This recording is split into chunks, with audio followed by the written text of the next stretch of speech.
And welcome to episode 134 of The Dive Down, a Magic the Gathering podcast focused on the latest decks, trends, and strategies for the casual spike. My name is Stanislav here in Chicago, and with me on the line from Denver, Colorado, it's the one and only Shane Beeps. Stanislav, I have nothing to report. I made pizza, I mowed my lawn. We have lots of content. Let's kick it over to the Godfather Dave Harbarger. I'm introducing him for you this time. You can't stop me.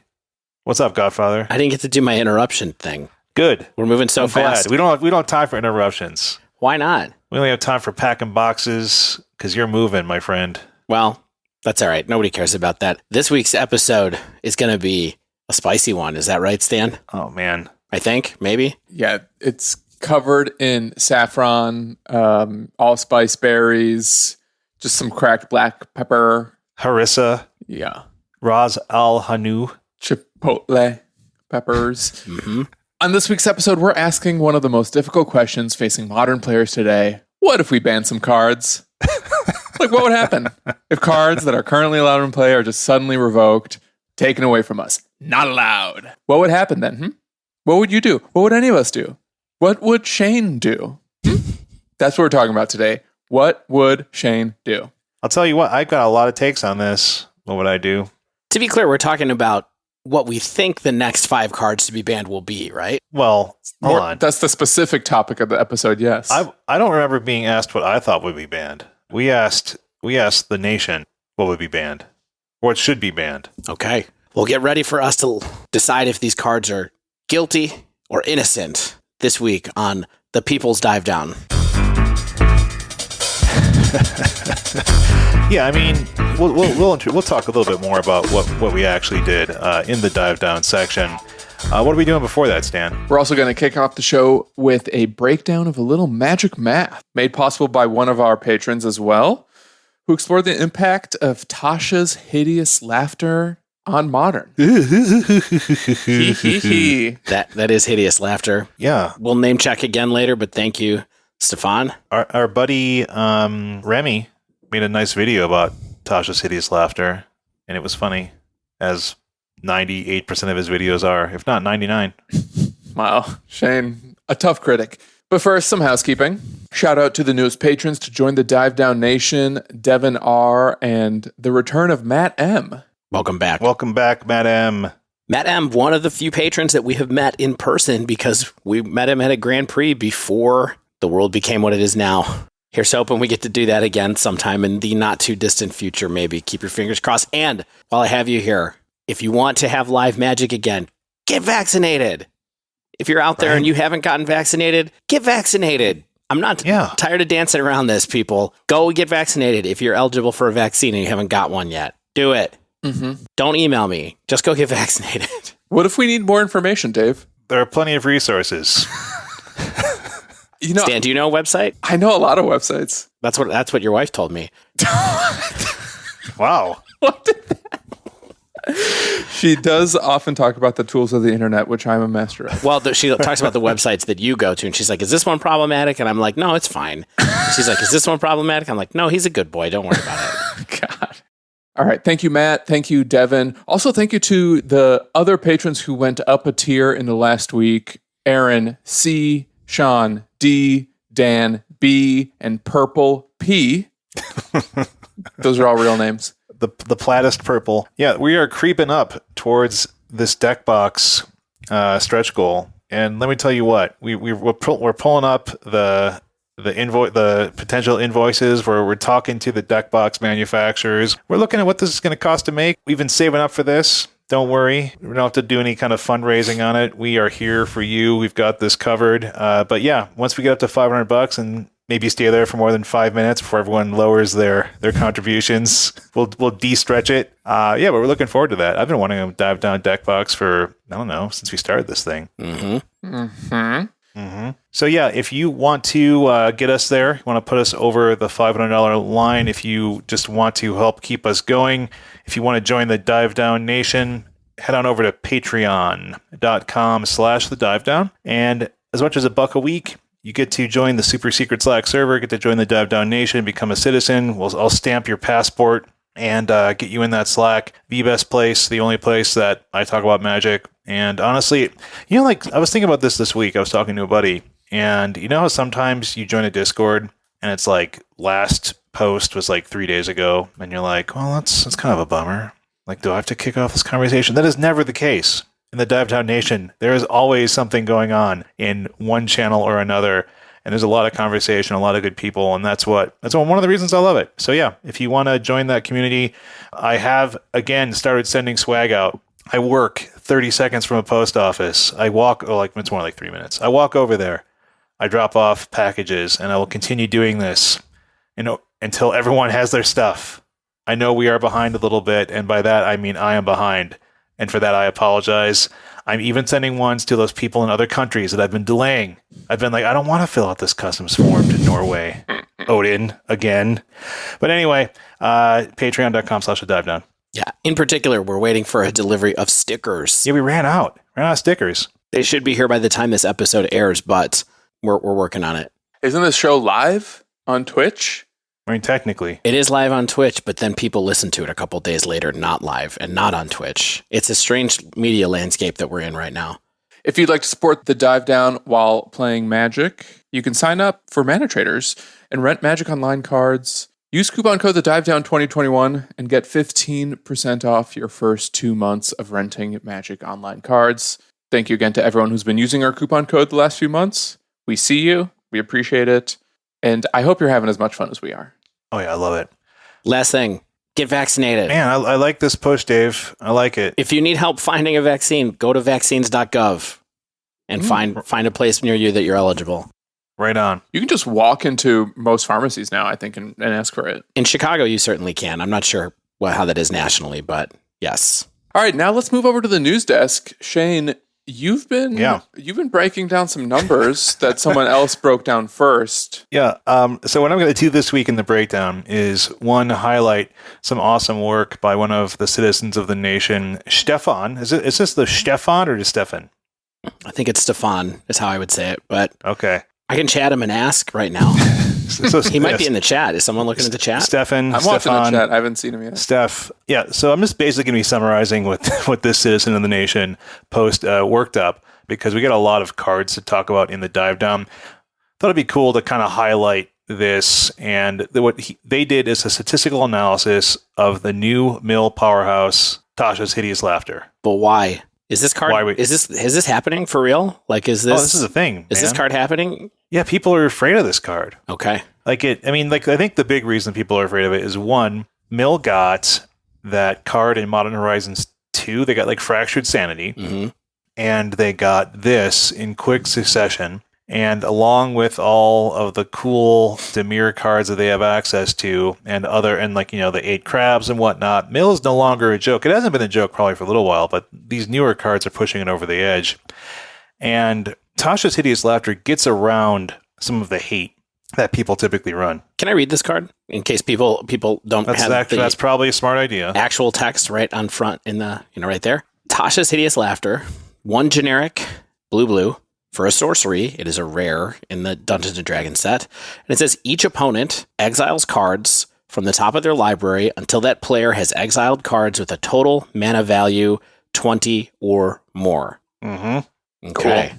So yeah, there's some randomness there, right? And and so it's kind of like, well, what is this going to do? Modern has a pretty overall low mana value and average mana value of a card in a Modern deck. But the question, of course, is how many cards does Laughter actually exile, and how well do particular decks in the meta fare against it? And so Stefan did a great post on Reddit in the Modern Magic sub with the title, How Hideous is Tasha's Laughter? What the numbers show, under their username, The Eagle Has Not Yet Landed. Oh, The Eagle Has Not Landed, one of the two. You're going to have to delve into that one in Slack sometime, see what that's all about. And so essentially I'm going to be summarizing this post here for you. And what they stated, the way they went about doing this is go to Goldfish, see what deck lists were on the most popular for the last 2 weeks, downloaded those deck lists and added the mana value of the cards in the main deck, and then wrote some Python to run the decks themselves through the Tasha's grinder thousands of times in order to see how many cards are necessary to get exiled before satisfying the 20 mana value condition. This is one of these moments for me where I was just like really bummed out that I don't know how to make a Python or a code or do and literally anything that matters anymore in this world. Yeah, I mean, Python, Dave, is probably valuable even to you as a graphic design person. It does all sorts of interesting things. And then they did some more, cool data visualization stuff. The quote, box and whisker, unquote, diagrams, which show the most likely outcomes in the box, and then the most extreme outcomes, which are the whiskers, for each deck against Tasha's Laughter. And so we can't really go through this chart with you, but I think we can hit some highlights. On average, Tasha's hits many decks in the metagame for about 10 to 15 cards for the cost of 3 mana. And so versus the very low curve decks, or decks running Lurrus, which are very low curve decks, it's a pretty big knockout. Like Rakdos Lurrus, Izzet Blitz, and of course Hammer Time. It's pretty brutal against all of those. Hammer Time is particularly susceptible. This is pretty astronomical. The median value milled is 35 cards. Oh, what? Yeah, it basically is like getting domed for 11. For 3 mana. I mean, worth noting that part of that is because Hammer Time just has the most 0 CMC spells in its deck. It's not just Bauble, it's also some of those creatures. Yeah, I mean, honestly, you don't typically people aren't even running Bauble in this deck. It's just like like you said, it's like 8 0-mana creatures, a ton of 1-mana artifacts and other creatures. So it's just a low to the ground deck. And so you're 95% likely to hit 27 or more cards. You're just getting half the deck basically when you cast Tasha's Hideous Laughter. And it's not like Hammer Time has really any recourse here. Like unless they're playing like Mana Tithe or something like that, and they happen to catch them out without the access to the extra mana. And this gets around a lot of stuff. Yeah, that's the issue. Because for one thing, it says each opponent, right? So if you have Leyline of Sanctity up or something, or Solitary Confinement, which also gives you Shroud, right? Like that, it gets around that. And then it also exiles. And so what's the interaction with that and some of the popular sideboard cards that people run against this? Like Gaia's Blessing, right? And then like the Eldrazi Titans, like those don't trigger. Neither one of them triggers? Nope. Ooh, okay. It's real bad. It's real bad. Huh. So unless you're doing counter spells or something like that, or you get lucky and they don't happen to hit that, but like Hammer Time, I don't want a 50-50 chance. Like I don't want to be putting Gaia's Blessing in my sideboard for the mill matchup only and just having it milled. And having it not work half the time because it gets exiled. Yeah, exactly. That's what I mean. So that is definitely a recourse, an attack against one of the more popular decks. I've been hearing Hammer Time on all sorts of podcasts this past week. So you may remember that the Dive Down, your friends, we did talk about Hammer Time a long time ago. We were on top of this. It's also interesting that Amulet Titan is actually above average in terms of cards milled. Like, despite the cost of Prime Time, the curve is actually quite low. Well, it's also because they run 39 lands. Yeah, for sure. So you basically have to hit multiple Primeval Titans to get it otherwise, or to stop the Hideous Laughter. Some more standardy type deck, well, not standard, more kind of contemporary, more commonplace decks that contain like maybe they have like 3 drops, 4 or 5 drops, and like maybe some cost reduction effects, like maybe there's food or like Stone Blade. Those are kind of the next tier. Like you're going to get 10 to 12 cards. So you're Crashing Footfalls, your Stone Blade, your Urza's Kitchen, even Green Tron. And so does that basically mean that Tasha's Hideous Laughter is just fine to run main deck because getting 10 to 12 cards for 3 mana is also fine, right? Because we're playing Fractured Sanity, which gets, what is it again, 14 for 3? Sounds right. Yeah. Yeah. And then the winner of the tier 1 decks right now against Tasha's appears to be Living It, thanks to, of course, it's just like a deck full of uncastable threats that they want to reanimate back out of the graveyard.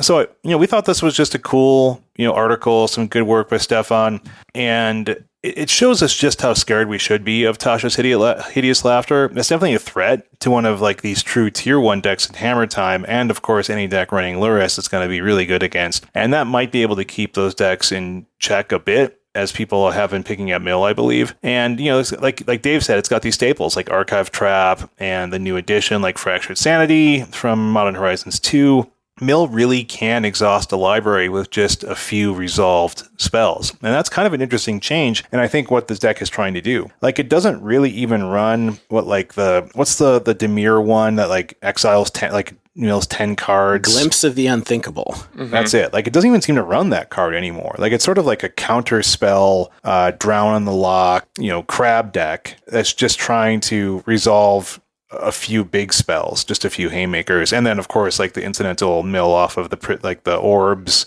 and the crabs. So what's funny is that in this episode we had people vote on what cards they wanted to get banned out of Modern, and I put Tasha's Hideous Laughter on there just sort of as like people are talking about this card, they don't like this card. 4 people out of about 70 did vote for this card to be banned from Modern, and no spoilers, but that is more than people who voted for Lava Dart, for example, or then voted for Urza's Tower or the Fetch lands. More people voted for Tasha's Hideous Laughter to get banned in our poll than they voted for Dryad of the Elysian Grove or Blood Moon. Wow. Well, here's a question. So we're talking about how effective it is against some strategies. Do we think we're at the point where non-mill decks can start running Hideous Laughter? Like, let's say you're really worried about Hammer Time, and you can cast the Hideous Laughter, maybe even it exiles, so you can't snap it back. But maybe you play like a couple of them and try to just mill out a deck with your blue control deck. I mean, unless you're saying like I'm going to pivot to be a mill deck with 4 Tasha's Hideous Laughters in the sideboard and like hope to draw 3 of them, that probably is not the best way to go about beating Hammer Time. Like if you're a blue deck, you'd probably just run something like Hercule's Recall, maybe, or something like that. You know what I mean? Like I think there's. Or like even like a Chalice of the Void on 0 or 1 or something like that is probably a better angle of attack. But, Stan, if you want to try it, I'm not going to stop you. Yeah, I mean, so Hideous Laughter doesn't even exile itself. I for some reason I thought it did, but you just need 1 and a Snapcaster Mage, and that's how you beat Hammer Time now. Well, it's non-deterministic, so keep in mind that sometimes you'll hit it and it'll be 18 and 18, and then you're going to be sitting there while they pummel you with the other 24 cards that are left in their deck. Dave, it's not a pummeler deck. So it's a hammer deck. It's a hammer deck. Look, so I think that was an awesome rundown. Can we take 2 minutes and talk about the top 8 of the Sunday Challenge today? Oh, we have the Sunday Challenge up. Sunday Challenge. Is it up? It is Do up. we have it? Yes, I can read you the top 8 of it right now. We don't have any decks beyond that. Where's Bamzing when I need them? It was Bamzing who gave us the top 8. Yep. Bamzing, thank you. Don't have the post, but I see the tweet. Let's look at this top 8. First place, Gabriel Nassif with a deck that he called Awful Jeskai. Awful Jeskai. Guess what that is? It's just Jeskai Control. Oh my gosh. Second place, Teamer Footfalls. Hold on. We need to talk about what Jeskai Control looks like. This is not the Jeskai Control you took to a GP and failed with, Dave. While I failed with Impact. Yes, it is. No, it's got 4 Expressive Iteration. It's got 2 main deck Rest in Peace. It's got 4 Prismatic Endings, a main deck Engineered Explosives. Yep. And thankfully, Shark Typhoon. Shark Typhoon is back. Nature is healing. Baby, it's only got 1 counterspell. FYI. That's the weirdest thing. It's got 3 counterspells in the sideboard, but 1 counterspell main. It has more Fire and Ice and Rest in Peace main than it does counterspell. Yep. It's got Lightning Bolt. It's got a single Lightning Helix. This deck is super interesting. And Stan, you know what card is missing from this deck that you would have always thought would have been in Jeskai Control? Tell me. Cryptic Command? There's no Cryptic Commands in this deck at all. So this is not a deck that is going big in that way with Control. It's like a Teferi interaction deck with Shark Typhoon. What? Yeah. At least it has a Lightning Helix. Wall of Omens. Yeah. I guess you play that with your Teferi Time Ravelers to draw 2 cards. You play that to keep Ragavan from being able to attack in is what you play that for, where you draw a card instead of them. I think this deck is super interesting. I do think that this deck is very much like what is it that the people say on the internet? YMMV? Your mileage may vary. Like Gabe Nassif, one of the best Control players ever, coming up with a brew that looks like it is extremely tailored for this moment in the meta. But still cool to see. I kind of thought that there would be a Celestial Colonnade in this deck, but nary a Colonnade. Well, we have Castle Ardenville instead. We do. We make 1/1s instead of 4/4s. All right, let's talk about the rest of the decks in here because I thought it was pretty interesting. Number 2, Teamer Footfalls by Raged Furball. Sounds like a mean cat. Number 3, Jund. I saw this deck list. It's just Jund. Just Jund with Ragavan, basically, as in the 1-drop slot, which I thought was also super interesting. They also have a couple of Grist. Oh, Grist. Yep, that's right. They've got Grist and they've got Dothy, so there's Dothy, some iteration here. Mm-hmm. 4th place. Grist is so cool. We want to talk about Grist for a minute? I mean, Grist is just a cool card. I love Grist. That's it. That's cool. my take. I love that take. Hopefully you have longer takes for the main section of the show, but we'll go on. 1 or 2. Good. 4th place, Blue Black Mill. Speaking of it. By Tybalt of the Red Sub. Yeah, great screen name. I was just about to say when we were talking about Tasha's Hideous End, I was like, is this thing top 8ing challenges? Do we need to worry about it? And then lo and behold, here it is. 4th place on Sunday's challenge. 5th place, Blue-Red Murktide. 6th place, Green-White Heliod. It's back. Green-White Heliod is just top dated challenge. It is back. Be ready. Yeah, keep an eye out. 4-color Grieving End in 7th place by Sodek. He's back. You cannot keep Sodek down. Yep. They will always come and win with something. It's great. Yep. And then 8th place, Red White Prowess, which is a list that I haven't gotten to see yet to see how prowess it is, but I'm going to assume from that name that it is Clever Lumimancer. Awesome. Thank you, Bamzing, again for scouring the Twitters to get these deck lists and share them with us. 8 different decks. It seems pretty cool. Different styles of decks, different things going on. Interesting to see. Yeah, Modern's the best. I can't imagine not liking Modern right now, except for the hit on the wallet. Ban it. Ban it all. I can't imagine not liking Modern right now. Let's talk about banning cards. Well, yeah, we've kind of been beating around the bush. So, like we said, 4 people voted for Tasha's Hideous Laughter to get banned from Modern. We have a lot of other votes. We sent word into the Dive Down Nation to see what people wanted banned out of Modern. That's what we're going to be discussing in the Dive Down. What cards did people pick? What are our takes on these selections? Stay with us to find out.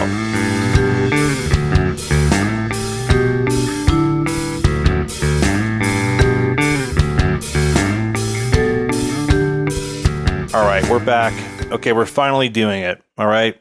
I feel like people want to hear podcast people's take on stuff like this. Very often, we're going to have some speculation. We're going to have some fireworks. We're going to have some hot takes or perhaps reactions to other people's hot takes. What if we just all agree on everything? I think we do, unfortunately. Oh no, we might. That's not. rare for us. I think actually we don't really in the end. But what we're talking about today is the 5 cards that we would ban in Modern. But I guess what we're really talking about is the 5 cards that the Dive Down Nation would ban in Modern because, as I mentioned in the breakdown, we spun up a survey, sent it out to our patrons, heard from 69 of them nice on what cards they would ban. And let's be clear, we are here today in part to bring truth to power. We're made possible by the Dive Down Nation, but we don't answer to the Dive Down Nation. So while we're very excited to talk about the type 5 cards that they want banned, we don't necessarily agree with them. And we're going to try to do a little bit of a pro-con analysis for each of the cards in good faith while also sharing our versions and our verdicts as well.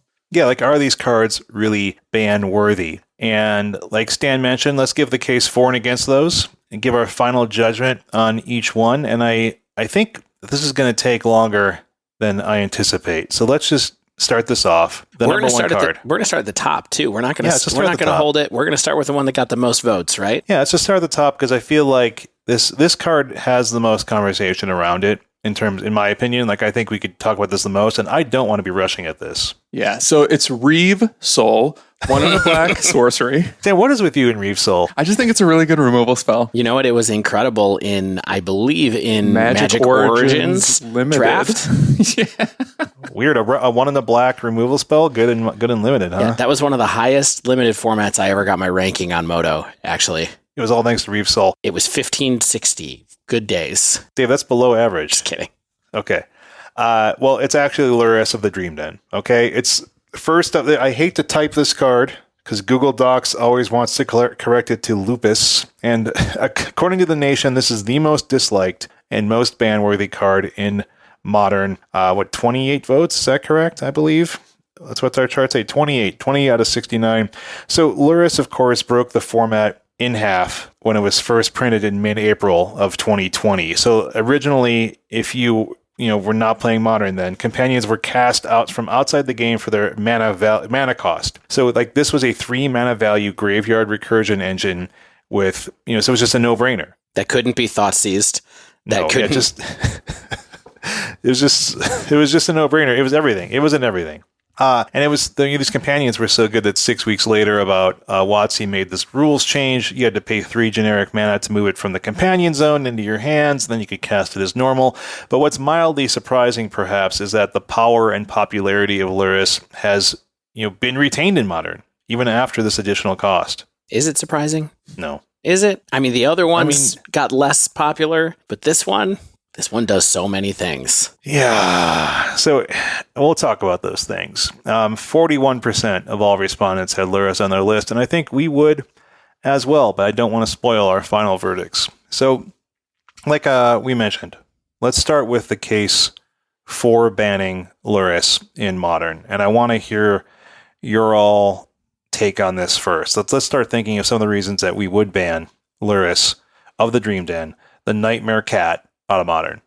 Well, the big one for me, it breaks other cards. It's not necessarily that Lurrus in and of itself hits the battlefield and creates problems. It's that it creates problems out of lots of other tools that people can bring in and out of decks, in and out of sideboards. Sure. So many cheap creatures. You mean like seals or like seals, things baubles, you could sacrifice. Some creatures. Yeah. Chalices, engineered explosives, what have you. There's just so many cheap creatures and just other 0 to 2 mana permanents that were mostly harmless before Lurrus entered the format and entered the game, really.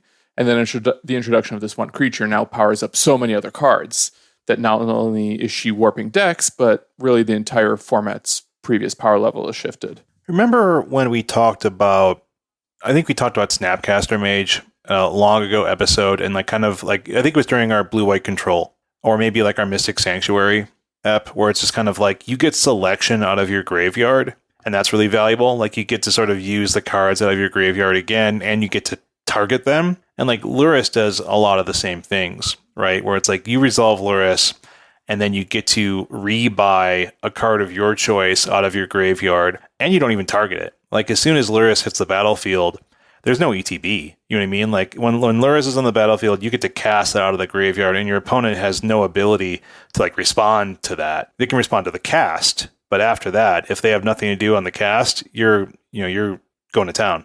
What are some other reasons why y'all think Lurrus is bannable? Let's just talk about how powerful it is overall. Yeah. Like how powerful the ability is. You said that it breaks cards, Stan.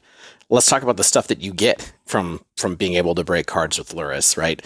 Number one, anything that costs 0 or has a self-sack ability or can be played with a sack outlet and has a mana value of less than 2 or less, suddenly is on the menu to be in an engine for Lurrus to break, right? And what that means is your opponent's removal is less good, like first thinking, because if they kill your cheap creatures, you can get Lurrus to get your creatures back if you need to go that way. In Modern, we have the special interaction, of course, with Mishra's Bauble that turns Lurrus into a card advantage engine where you can just cast Lurrus, then cast a Bauble from your graveyard, and then for as long as you can protect Lurrus or bring Lurrus back, you can use Bauble to just draw an extra card if you want to every turn. You can recur removal with it using, like Stan said, a seal or engineered explosives in particular if you want to go down that whole train to be able to recast it over and over again. There's just so many different ways that you can turn Lurrus's ability into an advantage. And then, on top of it, Lurrus is a 3/2 for 3, which is like reasonable stats, and it has lifelink. So you can also sometimes use it as a way to get out of typed spots against decks that have aggroed you out before you get to your grind plan in the first place. So it's a reasonable threat in some ways. It lets you bounce back from aggressive decks, and it lets you grind in the mid game. There's so many different pieces of Lurrus that are good just when you look at the card itself. Yeah, so Dave, what you're getting at there is the power level of Lurrus. I think it really, decks get warped around this high power level card. And essentially, I think you can make the argument, or I'll make the argument, and see what you all think about it, is that it artificially, or not even artificially, I think it sort of forcefully restricts deck building, because it's almost always too good not to run Lurrus in decks that like could ostensibly or feasibly support it or want it. So decks just aren't playing with permanents of mana value 3 or higher. And so what this does is consolidate the cards that are seeing play because of the power of Lurrus recurring those cards back out of the graveyard. And so decks then become more similar. And I think that you could say that it sort of stifles or inhibits creativity and experimentation, because when Lurrus is so good to not, that you have to play it, or almost always have to play it if you feasibly can, then it just sort of makes Modern more samey. And that's kind of a bummer. Yeah, I think in a weird way, right now, Lurrus has sort of set the standard for almost like an A/B test of how you're going to go around deciding what deck you want to play in Modern right now, or what deck you want to build in Modern right now is, do I want to play a Lurrus deck or not? If I want to play a Lurrus deck, then there's an entire system of decks that fall into that and are able to play Lurrus. And there's a variety of things that fall into that bucket. But it's sort of like a primary choice that you have to make when you're engaging with Modern now that feels weird that it's all kind of defined by this one card. It's a primary choice that came up a lot in our MH2 set review too. We would look at cards like Thought Monitor and maybe Murktide Regent, for instance, and I think we were asking questions like, is this actually better than Lurrus? Because even going into the MH2 spoilers, Lurrus is basically one of the best things you could do in the format. And then like a bunch of cards too, where like, looks like it'll work great with Lurrus. And I think a lot of those bore out, including the seals, for instance. But fortunately, I think we did recognize that, if nothing else, there were cards that gave you incentives to not play Lurrus. Things like Endurance and Murktide Regent are two examples of that. You can't put those in Lurrus decks, and the decks that are running them are doing just fine. But it is interesting how not only is it impacting deck selection and in some cases the success of decks, but it can even, I think, to your point, stymie some creativity, because it might make people overlook cards that are out there just because, they don't factor into this system, this Lurrus Bauble package that seems to be pretty ubiquitous in all the Lurrus decks. Yeah, like we'll talk about Bauble in a little bit, spoilers, but I think I don't know if we are we?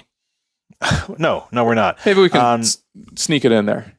Yeah, I remember. I mean, like recently, a friend of the show, of course, Aspiring Spike, did like they had a tweet where it's just like, I'm working on a new Modern brew. It looks pretty broken so far, and it's like 4 Baubles and a Lurrus, and that's just not even really a joke.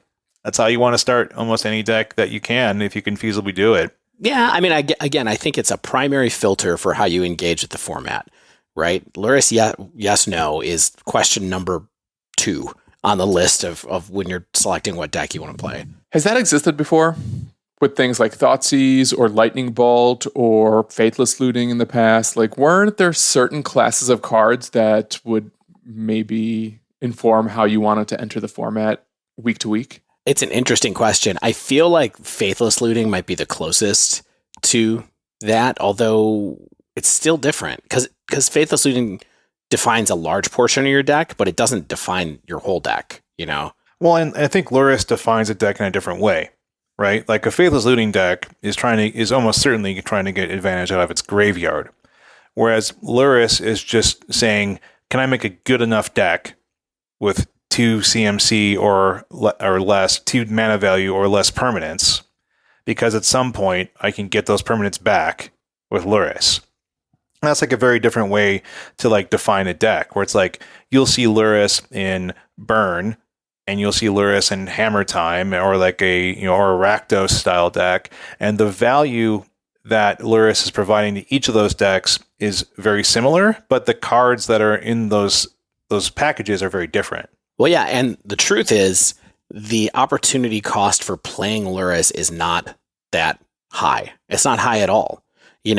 Especially given the way that companions work, that that you'll be able to get into that mode if the game goes that way, because you can save Lurrus until turn 6 or turn 7 or whatever, that there's really no cost to deciding that I want to be an aggressive deck that maybe if I have to play at turn 6, I'm going to switch into playing Lurrus and try to get cards back or draw extra cards or something like that. The opportunity cost is a sideboard slot. That's it. And not running spells that are more than 2 CMC, or not running permanents that are more than 2 CMC specifically. Keep that in mind, please, with Lurrus decks, of course. That's not a huge restriction, especially in a format like Modern where the mana cost of cards is just going down and down and down. And if you want to be playing 1 and 2 mana and 0 mana spells anyway, so why not?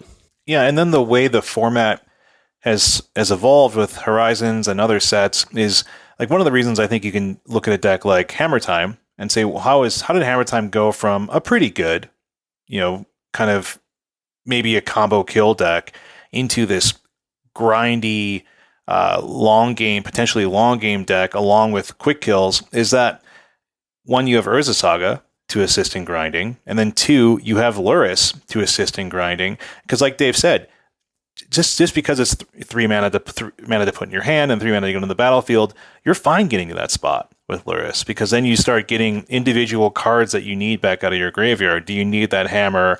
Do you need that Sigarda's Aid? Anything like that is you can get back out. And on top of that, because it's coming out of your sideboard, it's an 8th card in your opening hand. So it's another piece of value to add on to the ways companions work, to say, like, even with this tax, I still have an 8th card. I still have card advantage along with all of the other aspects of Lurrus. And all it really has as a cost is the deck building restriction. And I think that it's safe to say at this point that some were less successfully conceived than others in terms of how easy they were to employ to get the power of the companion. And I think the bottom line of all of this is what's happened as a result of this is Lurrus is everywhere. Yeah. It's everywhere. And it's not just that it's everywhere, because there are other cards that are played in more decks. It's that it makes all the decks that it is in be Lurrus decks. Lightning Bolt doesn't make decks into Lightning Bolt decks. You know what I mean? Like, Lightning Bolt can be played as removal. It can be played as part of a burn package. That's pretty much it. But it doesn't define the whole deck and how you can build. Lurrus is kind of like, oh, you want to use me? Okay, this is what you have to do. And you end up in this kind of range of decks or range of play patterns in the mid game. And Lurrus is in, according to MTG Goldfish, in 18% of decks at the moment. Yeah, but when we look at these decks, are they all that samey? Because the range is Hammer Time, Rakdos midrange. You have a bunch of shadow decks, Grixis 4-color Mardu Shadow. But Mill, Burn, Prowess, those are still decks that are defined by the rest of the shell, not necessarily by Lurrus. Right, but what happens is their turns 5, 6, 7, 8 might be defined by the Lurrus sub-game. Mm-hmm. And that can be frustrating with people where they feel like, okay, I've gotten to this advantage point against a deck that I have a bad matchup against, and then, they have Lurrus as their next plan. Mm-hmm. And so it means like the mid-phase turns to that game frequently. Stan, it sounds like you're kind of taking us into the case against banning Lurrus, right? Which is like, I think one of the aspects that you brought up is like, sure, it does have a warping effect for the decks around it, but are these decks really, are we seeing the same permanents in all these decks? Is it like we're only seeing a select few permanents that are in every deck that runs Lurrus? And I'd say that's probably, it's not the case.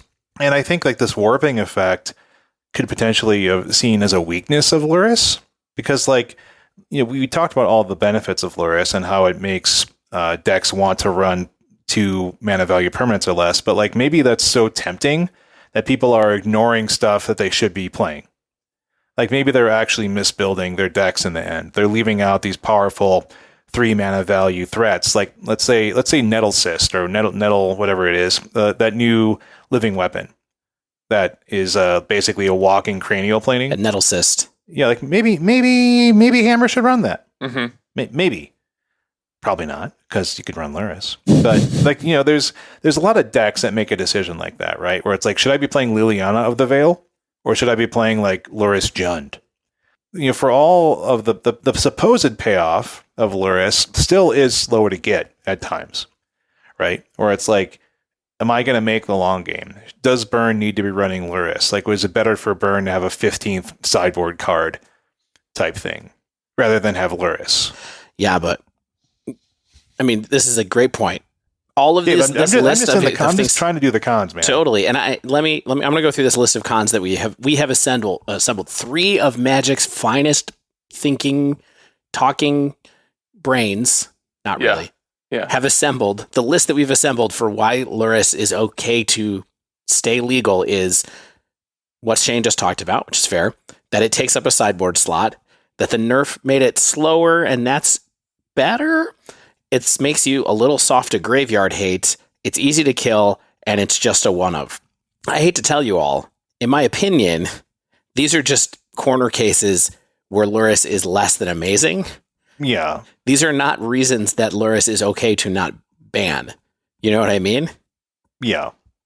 I feel like we're trying to stretch to figure out why it shouldn't be banned. Let us play a little devil's advocate here. We're trying to have a conversation. Go ahead. Right? I'm just saying, like, I looked at this list and I had the same, like, I didn't bring anything extra to this list either, But what do you think? So easy to kill, usually a one of. I think those two things are, I put those two down for a couple of reasons. 6 mana for a 2 toughness creature is very steep to begin with. One that doesn't necessarily even have an ETB, all right, which I think is maybe a knock against it. Or rather, the fact that it doesn't have an ETB is almost a knock for banning it. It's a benefit because you can't kill it. It's a weird benefit, yeah. But it essentially dies to all of the removal spells in the format, including most, if not all, of the 1 mana burn spells, or even 1 mana removal spells in the format. So I think just it being super, super killable, and it only ever being a one of that is totally telegraphed to you, makes it such that you can formulate a little bit of a plan against your opponent's Lurrus. You are playing a sub-game there, but so many 3 mana permanents force you to do that. And once you kill it, chances are it's never coming back. And a lot of that recursive, mid-range, grindy potential that it has is sort of dead in the water. Yeah, I mean, like, when someone has a Lurrus, you know that they don't have particular threats. You know that they don't have a Liliana of the Veil when they reveal a Lurrus to you. You know they don't have an Endurance. There's all kind of things that you can just be like, yeah, I don't have to fear this because of the way that Lurrus makes you build your deck around it. And so that definitely is like an issue, right? But, how big of an issue? Like, what's, the benefits probably outweigh the costs here. Mm-hmm. Let's talk about graveyard hate for a second. Okay. Sure. Does Lurrus make Lurrus decks vulnerable to graveyard hate? I mean, for sure, right? I don't think it does. I have it. Funny enough, I don't have as much playing with Lurrus in Modern actually as I do in Historic. Because I like to play Storming Entity. Yeah, but I have a lot of experience playing with it in Historic. Yeah. And I consistently thought that it was a bad idea to bring in Graveyard against the decks that I like to play with Lurrus, which was Auras, just kind of like Prowess of Historic in some ways. Mm-hmm. Because it's a different game. Like, it's just this side benefit that you get from playing Lurrus to do the recursion. But the real problem is that it's making your threats, you have to kill the threats again. And bringing in bad cards against an aggressive deck where they have nothing else in their deck that pays off the graveyard is like a risky plan. Now, in Modern, it's more often that there's graveyard synergies that happen that you need to bring in graveyard hate anyway. Like, I mean, look at any number of those decks. Exactly. Maybe Tarmogoyf even. Exactly. So it's a little bit different there, but I don't think that straight up graveyard hate. I think the statement graveyard hate is good against Lurrus is kind of like, I don't know, even if someone only had Lurrus and Bauble in their deck and that was all that they were trying to recur, really, like, do you really want to bring it in for that? I don't know. I would just bring in more removal. Yeah. So I don't know. All right. Well, we've got a bunch more cards to talk about. Yeah. Just really quick though, I think all of these things that we have add up to there's counterplay against Lurrus, right? Like what we're trying to say is there's counterplay against Lurrus. And not only that, but would you guys agree that compared to some cards that have been banned in the last couple of years, such as Oko, Uro, and dare I say, Mycosynth Lattice, seeing an opponent cast or fetch up a Lurrus isn't quite as backbreaking and frustrating? Actually, I do agree with that statement. If you have no answer for it. Oh, would you agree or disagree? No, I agree with what Stan said. I think that when you put it in the context of those 3 cards, I go, yeah, I do hate Lurrus less than those 3 cards. Yes, than those 3 cards. Thank you. All right, let's give some verdicts on this card so we can move on to the next ones. I'm just going to go first. I think we tried to give some reasons why Lurrus is okay for Modern, but it probably honestly isn't. Like, I think that we see the efficiency of Modern continue to drop. I mean, we're seeing some amazing 1 mana value threats from Modern Horizons.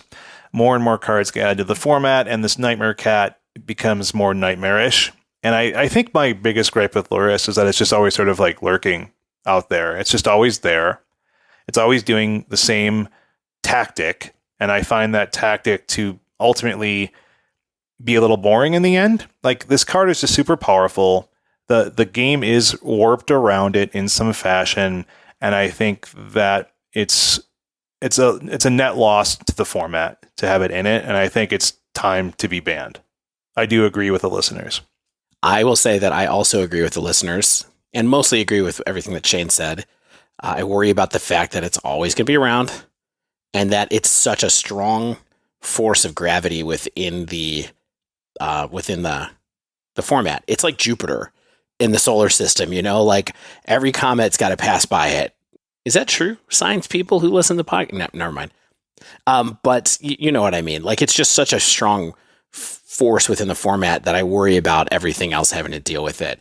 And while there are decks that don't use it, and there are decks that have good reasons to not use it, I think that the opportunity cost is too low.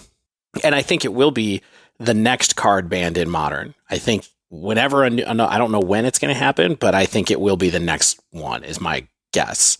That's interesting. I'm gonna revisit that question when we talk about some other cards. Sure. Whether you really think Lurrus is going to be banned before some of the other ones we discussed, but my verdict is that I would rather see Lurrus banned than some of the other stuff that Lurrus breaks.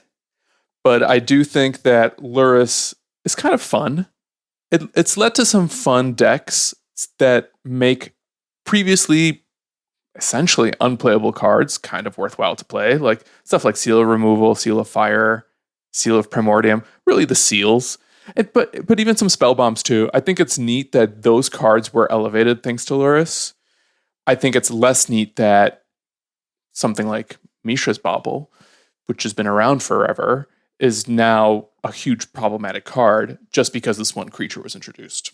So I think there's a cost to banning Lurrus that makes the format a little less interesting, but I also think there's a cost to keeping it in its ubiquity and its gravity and all the other things we discussed. So it'll probably be net positive to go without it, but I don't think it's Oko level yet, where seeing someone play with a Lurrus is just so disheartening.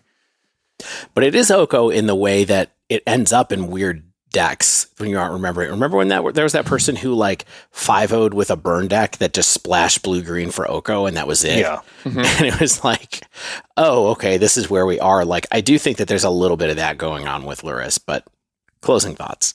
All right, the next card on the list, number 2 on the list of cards that our listeners would like to see banned in 20 Modern. votes. 20 votes. What is that? That's like 30-ish, 33% or something like that. 20 out of 69? Yeah. That's 29%. 29%, Dave. 29%. Good guess. 30%. Cool. There you go. So, it's Mishra's Bauble. Mm-hmm. Who could have guessed that the other card that people would really like to see banned is the card that goes together so beautifully with Lurrus? Mm-hmm. You know what's funny about Mishra's Bauble is the first time I remember hearing about this card, I literally didn't know this card that even existed until I was listening to an episode of Top Level Magic with Patrick Chapin and Mike Flores, and they were talking about a prowess build, the like early idea of building a deck around prowess that Patrick Chapin was messing around with. He had realized that Mishra's Bauble was a 0-cost card that drew a card that could fit in that shell. Yeah, remember when people didn't respect 0-mana artifacts in Modern? Like, 2014, 2015? Yeah. I mean, I don't know. It's like we just didn't understand some of the things that were hidden in the format in some ways. And I think of the players that have been around for a long time Bauble. Really did. Yeah. I mean, Death Shadow is an interesting case too. We talk about that some other time, but that was another hidden gem that was kind of just like not on people's radar for a really long time. And then suddenly it was. But so he was playing it as a trigger and a cantrip, the same way that red prowess decks kind of play Crash Through or something like that, where it's just like, we're just going to pay and we're going to draw, and it doesn't matter what the effect is. We're just going to go on from there. Mm-hmm. But it felt like from that moment, all of a sudden, Bauble was like everywhere. And ever since then, people have used this artifact to enable delirium, to give spell triggers, to fill your graveyard, to draw cards with Lurrus, to draw cards without Lurrus, to take advantage of artifact synergies like Infinity or other things, to make your deck smaller, to make fake opts, to do all kinds of stuff. I think the list goes on and on. Fake brainstorm shuffles. Exactly. And it's a full staple in Modern now, right? And it showed up in a wide range of decks, from Shadow to Prowess to Urza, to you figure what we're talking about. Bauble is everywhere as well. Remember how free cardboard? Yeah. Remember how Lurrus was only in 18% of decks? Only in 18% of decks, I'm going to say right now. Right now, Bauble is supposedly in 27% of the decks on Goldfish. Woo-hoo. Have Mishra's Bauble. What's playing Bauble and not Lurrus? Murktide, for one thing. Oh yeah. I guess it's Dragon's Rage Channeler is the other Bauble deck. That's part of it, but don't forget that at different points in time, and not that traditional old like Urza really coexisted with it at the same time, but they were running Bauble and would not have been able to run Lurrus because Urza's a 4 CMC spell. I think that there's, of course, I think Lantern Control sometimes runs Bauble. Like there are decks that just use Bauble as an artifact that would not run it with Lurrus. And besides, they have Emery now to be able to do a lot of the recursion. Yeah. That does the recursion that Lurrus brought to everybody later on. Mm-hmm. So there are a bunch of decks that are non-Lurrus decks that run it. I think it's a card that has turned out to be really useful in lots of different places, and right now it's just very in our face. Mm-hmm. Yeah, it's just another ubiquitous card that is, I mean, I think a lot of the same arguments we made about Lurrus just sort of happen through a different lens, right? So we're jumping right into the prosecution here. Let's do it. Okay. Stan, what do you think about this? I feel like you have takes on Bauble. Yeah, but are they more in the con? Yeah, they're more in the case for keeping it than the case for banning it. So you're playing the role of the defense attorney. All right, I'll hop in here. Yeah. All right. Dave. The number one thing I think for Bauble here in my mind is, again, sort of like Lurrus, it's the ubiquity of the card. And I think this is the one thing that people think of when they think about Bauble, is that it's an artifact, it costs nothing, there's no disincentive to play the card. And when this argument comes up, I think a lot of people think about the reasons that Gataxian Probe was banned in 2017. R.I.P. Yeah, R.I.P. While Probe was banned, I went back to the Probe announcement and read it. It's an extremely short paragraph. I was shocked by what they said, because basically what it said was, Probe is making turn 3 wins happen in a number of different ways, and it makes it a little too easy for all in decks to know if the coast is clear, so we're banning it. And I was like, but wait, Get Probe was in like tons of different decks.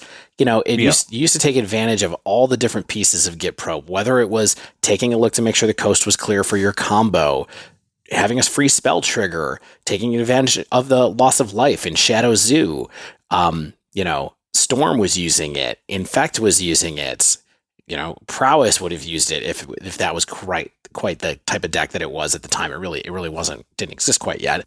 But I think it just became clear that the card was just everywhere. I mean, you used to play it in like Splinter Twin to make sure that you could see what was going on. Yeah, I think so. I guess that makes sense. Yeah, it was a free card to see if you had to worry about someone killing your countering your combo, basically, or countering your creature in response. Yeah, killing your Deceiver Exarch. That's what I was trying to think of. So I think that when you look at it that way, it starts to feel a lot more like Bauble, where people are finding all of these different pieces of this free draw a card cantrip and using it to an advantage, whether it's the loss of life from Phyrexian, mana in the case of Get Probe, the spell trigger, etc., etc. In Bauble, it becomes like, well, it's an artifact. Well, it's a non-creature spell. Well, it draws you a card. Well, it goes into your graveyard, and it's a permanent, so you can do different things with that.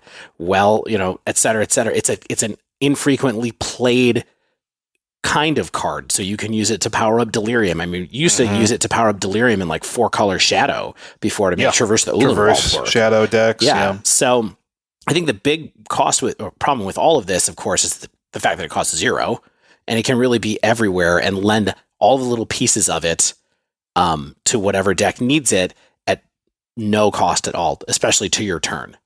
Right on. I mean, yeah, it's 0.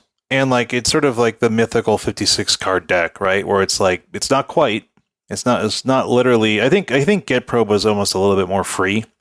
Like, I mean, you do have to wait to draw the card. That's an advantage. You only see potentially the top card of your opponent's deck if you're not bobbling yourself.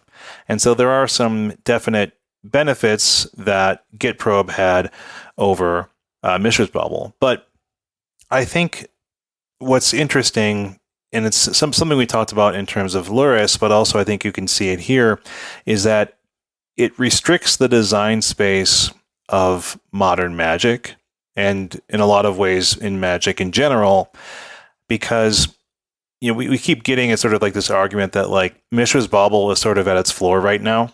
Like it's only going to get better as more cards that work well with it. The more prowess triggers we have. Like it's sort of like, if Wizards makes a new prowess creature, like let's say Clever Lumimancer, right? Notice that Magecraft does not trigger off of artifacts. And I'm sure it's the kind of thing that every card they make that has maybe a prowess thing or has an artifact synergy upon artifact cast or something like that, right? Or an improvise or anything or affinity kind of stuff. Like all the thought process has to be, well, does Bauble break this? Or how much better does Bauble make this than it would otherwise? And that's the kind of calculus that makes a format less interesting, I think, for the developers of the game. And I don't even know if they actually do that, but I'm sure that that's always lurking, right? Is that risk that a card can be too good or maybe has to be detuned because of the existence of Bauble. Yeah, and that's the thing that really worries me in this kind of zone with it is just one of the, it's sort of like what now Faithless Looting, I think on its face is a much more powerful card, and we'll talk about that in a second, but it was a card that they had to think about all the time when they were making new sets, was like, well, how good is this mechanic going to be in Modern with Faithless Looting? Can we really do that? And so removing it from Modern made it a little bit easier for them to do other things. And the reason that it's bad in this case again, or that Bauble kind of tiptoes into this area again, I think is because it costs 0. And it draws a card. It replaces itself. And so I think that if you go on to the last reason that I think that Bauble should be banned is because it costs 0 and it draws a card. And there are very, very few things that do that at this point in time. We've gotten rid of most of them, really. There were a few before. Get Probe's gone. Maybe this is gone. Street Wraith has always been on my radar for similar reasons. And I just think that there is a huge cost to having this thing that costs no mana and replaces itself.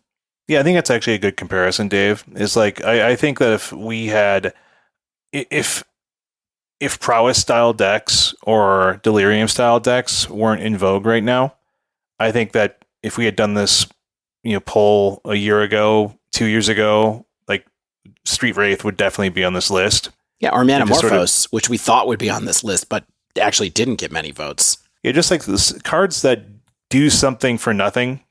And this is one of them, and I think this is the one of them that's fitting in the current best shells, but also has proven itself to be, I think much like Street Wraith actually, has proven itself to be a staple of the type of card that it is. And I think that is, at this point, potentially dangerous, potentially bannable. Stan, what do you think about not banning? You said you have some arguments against it, and I'm all ears. Well, I think for one, we wouldn't be having this conversation if it wasn't because of Lurrus in particular. And I think this is just one example where we want to ban the payoff rather than the enabler. And I know we're on the heels of like a Lurrus conversation, but I almost feel like let's keep the card that's been around forever, and I'd rather see Lurrus go than something that's kind of been a staple of the format for so long. Totally understand that perspective. I will say that I think if you check the tapes in early episodes of the Dive Down even, I frequently mentioned that Mishra's Bauble was on my list of cards that I thought would be under ban consideration someday. Mm-hmm. This is pre-Lurrus. So I think that a lot of the things that we have, like Shane was just saying a moment ago, still apply to this card and to this whole group of cards that do replace themselves for nothing. It's just this is the one that is the most critical right now, partially because of Lurrus. You're right. Yeah. So, I mean, I think that for me, that's the biggest one. It's just like, let's just acknowledge the fact that the design space that we've seen over the last year or two, or 3 or 4, is really breaking older cards more than perhaps like some of these older cards would have been otherwise. Also, I think worth mentioning, it's not an unfair or broken card in and of itself, right? It's not doing anything warping. It's not winning games on its own. It's just a free value tool that anyone can run, and maybe ubiquity is a problem, but it's not, I think, backbreaking for any other matchup.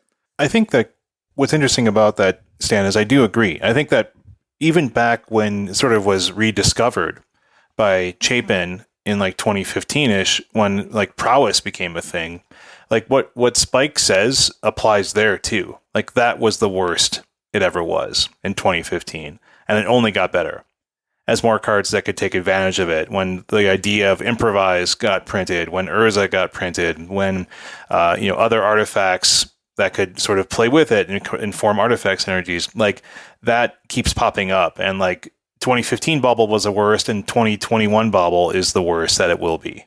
Yeah. My quick question here is, if we're looking at other comps, how do we feel like this card compares to like Arkham's Astrolabe, for example, which is another card that ended up banned? Obviously, I guess Arkham's is more powerful just because it comes into play and draws a card, while also fixing your mana. Arkham's Astrolabe did a whole other thing. Right. So it did something afterwards. And that's another reason that card is... Yeah. So what I'm trying to do is like in this idea of, well, that's, Bauble is on its face as a card on its own, not broken. Mm-hmm. Right. But something like Arkham's Astrolabe was, because it drew you a card and also provided a lasting benefit. Mm-hmm. This just draws you a card and doesn't really give you a lasting benefit at all. It just does a thing and draws you a card, right? I think in the Delirium decks, it provides you the lasting benefit too, but you could have gotten that benefit from a whole other slew of cards, right? Let's say Bauble is banned. People are still going to try to find ways to play Dragon's Rage Channeler, and maybe that's with Spell Bombs or Seals or something else entirely. Tarfires. Do you think there's an argument to be made in terms of keeping Bauble in that it lets a card like Traverse the Uvenwald exist? Like a Traverse deck exist? I mean, I think it lets a card like Dragon's Rage Channeler exist, honestly. Stan, I know you just said that you think people are going to keep trying to play it. I think it gets a lot harder if Mishra's Bauble gets banned, honestly. And this was an interesting take that I saw on Twitter, which is part of the reason this ended up in the show notes, which is, Saffron Olive had said, what positive things do Manamorphose and Mishra's Bauble add to Modern? I tend to view them as unhealthy, unfair cards, but I'm curious if there's a counter argument. Patrick Sullivan said, my counter argument would be, even if the cards themselves are unhealthy, they're unhealthy in an innocuous way that most tournament players don't seem to mind, and subsidize a bunch of healthy cards that might not get played without them. It's an interesting idea. Healthy's in pretty big scare quotes there for me, but... Yeah, I would love to see a list of exactly what cards he had in mind, but I do think something like Traverse the Ulenwald, maybe Tarmogoyf sometimes saw play in Bauble decks at different points in time. Like a Grim Flayer, that's a part of like a Traverse package. Yeah. That's a kind of, like, it's sort of like enables Delirium when you don't want to run like tribal, like a tribal Tarfire type thing, like a tribal instant. Yeah. But then like the argument is, well, let's just say we pivot to Nile spell bombs. You know what I mean? Like this costs 1. It's not free. And maybe and I think the argument we're sort of making is, have we reached the point where Bauble is too efficient at doing what Patrick Sullivan is saying, where it's like, sure, it's great, and like it lets good to great cards exist as they should. I don't know. What do you think, Stan? Well, can either of you imagine a world where Bauble is banned but Lurrus remains legal? Or is this, or are we imagining a scenario where potentially it's Hogak and Faithless Looting get banned simultaneously, where it's Lurrus plus Bauble? I mean, I was trying to save this for later, but if you're putting me on the spot, I do think Lurrus will go before Bauble. I don't think that they will double ban them together. I think they will try one before the other, but I think that might be a mistake in the end. Yeah, I mean, I can imagine that world where Bauble gets banned first, like Bridge from Below got banned first, and then Hogak was still there to see if it powered it down enough. or not. I can imagine it. Why don't we go to final judgments here? Yeah. Let's move it on. Stan, I want you to go first. Okay, so this one's really hard for me because on one hand, it's basically Gataxian Probe. Not quite as good, but no other cards we have now are as close to Probe as Bauble is. So I think your comparison there, Dave, was very apt. On the other hand, Bauble has been in Modern for a really long time that I consider it a semi-staple of the format. And I think that getting rid of it would have very lasting, noticeable ripple effects across a lot of beloved decks. And for that reason, I would rather keep Bauble than Lurrus. And I don't think Bauble by itself in the past has proven itself so problematic in a vacuum that we would need to get rid of both Bauble and Lurrus. So my verdict is keep it, ban Lurrus, and I think most people will be happier for it. Now, I did, when I saw you in person a couple weeks ago, Stan, when we were playing, I said, I think Bauble's going to be the next card that gets banned. Right. And my jaw is still on your basement floor. But 20 minutes ago, I said, I think Lurrus is the next card that's going to get banned. I have moved over to thinking that Lurrus is the next card that's going to get banned. But I think that there's a good chance it's a twofer, honestly. And that's going to be it. Now, I am someone who has played a ton of Bauble decks for a very long time now, and I really kind of think that it's going to get to the point where there's too many decks that just want to run it for too many different tangential reasons. So I think it's going to go to eventually. And importantly, this is not like a faithless looting ban, right? Like, we're not going to lose decks because we lose Bauble. It's sort of just going to nerf some of the power level of some of these decks so that they have to run maybe other artifacts, or maybe they do start doing like the Tower Fire thing and they get taken down a few percentage points, and that's probably fine. Yeah. Like, I don't think the format is going to lose players because Bauble gets banned. Yeah, unless they get mad that they paid $50 a piece for them on Moto, but that's a different problem that we didn't even touch on here. All right, so this one was a two of us ban it, one person not ban it. I think Lurrus should go first, but then I remember that not all these decks that are really powerful right now even run Lurrus all the time. I can see them both going at the same time. I'm also fine with Lurrus going before Bauble. So I'm on the side of banning Bauble is not going to hurt the format dramatically, but I can also see, just in terms of proper ban philosophy, that Lurrus goes first. Yeah. I think that makes sense too. All right, so we're of course we're running light on time, so we're gonna go faster through these next few cards. We can speed this up. Okay, third on the list, Primeval Titan, 15 votes. What? Everyone's favorite big giant Primeval Titan. Stan, you have a fondness for this, right? Like, no, I don't. You can look back on your time with Primetime, and dropping an amulet. And then, Don't you all remember the first time that you played against Amulet and you win? Oh my God. Like, what is going on? And then they're like, okay, it's 1816 trample haste. You're dead. Yeah, that was when I became a Blood Moon fan, actually. And it's like, so I'm just going to play Blood Moon forever. I still remember the first time. So I used to use this online software called Cockatrice, and it was basically like, it just was a table that you could load decks onto, and you played with there was no rules engine. It was basically just like playing tabletop online. I went up against someone playing Amulet Titan, and they were extremely competent in the deck, and they played very quickly, and I was like, look, I have no idea if what you're doing is legal, so I'm just relying on you to play it right. And I think that's kind of what we all feel like half the time when we play against someone playing Amulet.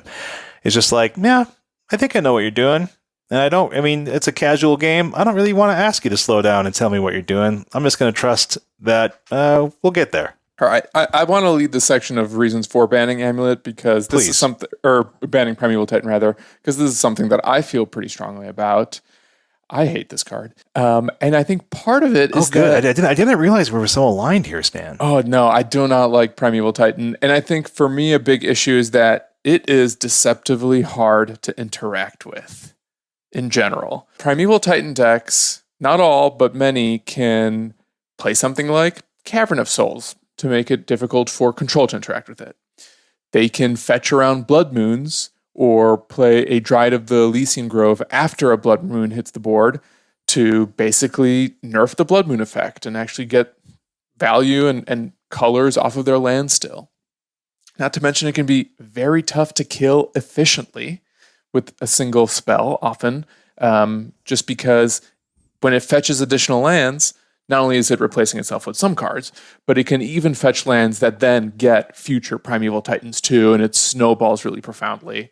So even if you feel like you may have interacted with that first Primeval Titan, if they're able to get Tolarian Academy, they can then get way more Primeval Titans thereafter. Yeah.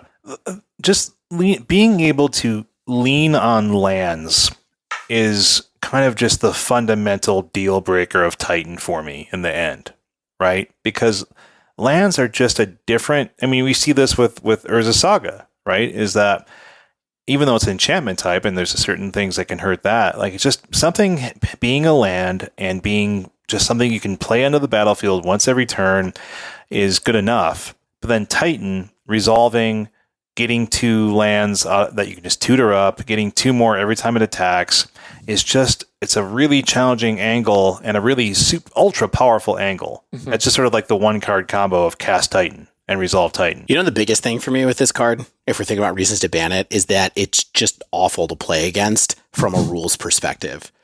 And I think it's really intimidating to newer players. And I think it's awful to play against in paper where you have to keep track of so many different triggers. I just think it's, from that aspect, I think there's a whole gameplay issue with the card that just feels like they're cheating when you're playing if you don't really, really know the rules super well. Especially that like interaction between, like the main interaction of the deck between Amulet and Bounce triggers or Bounce land triggers is just like, wait, and then you what? And then what? and now you can play, how many lands can you play this turn?